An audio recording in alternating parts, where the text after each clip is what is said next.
Hello everyone, কেমন আছো সবাই? আশা করি সবাই খুব ভালো আছো, সুস্থ আছো। চলে আসলাম তোমাদের সাথে আমার সরস্বতী পুজোর দিনটা শেয়ার করতে। ইউটিউব চ্যানেল, ফেসবুক পেজ, যেখান থেকে দেখছো সবাইকে সব জায়গা থেকে ওয়েলকাম। 8টার সময় ঘুম থেকে উঠে এখন আমি স্নান করে রেডি হয়ে নিয়েছি অঞ্জলি দেওয়ার জন্য।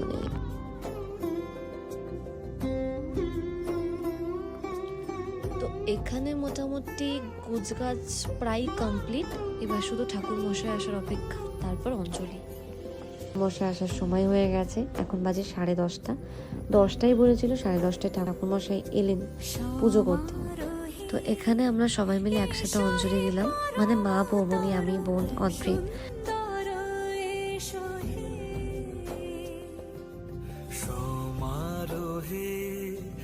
এসো হে পরম তর সুন্দর, এসো হে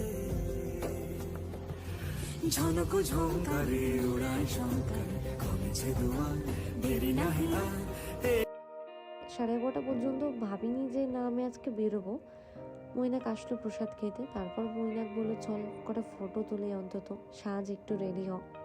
তারপর রেডি হলাম, বেরিয়ে পড়লাম।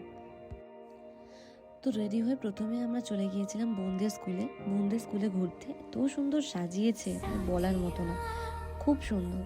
তো ওখানে গিয়ে কটা ফটো তোলার পর এখন আমরা যাব কলেজে।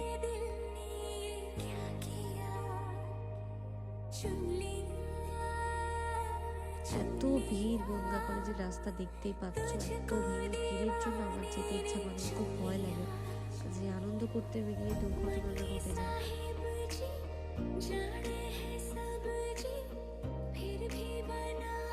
যাই হোক, কলেজে মোটামুটি এখানে নাচ গান চলছে, দেখতেই পাচ্ছ কলেজে কি ভিড়, দাঁড়ানোর জায়গা নেই। ছবি তোলা তো অনেক দূরের কথা, এর মধ্যে ছবি তুলেছি। তাও কলেজেও কিছু বান্ধবীদের সাথে দেখা হলো।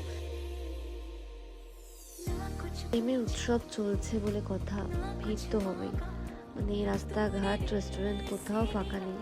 সামান্য ফুচকা খেতে গিয়েও আমরা 10-20 মিনিট দাঁড়িয়ে তারপর চান্স পেলাম, তো ওটাই খেয়েছি। তারপরে আইসক্রিম নিলাম, তারপর ভাবলাম যে এই পার্কে কটা ছবি তুলে এখন যাবো বাড়িতে।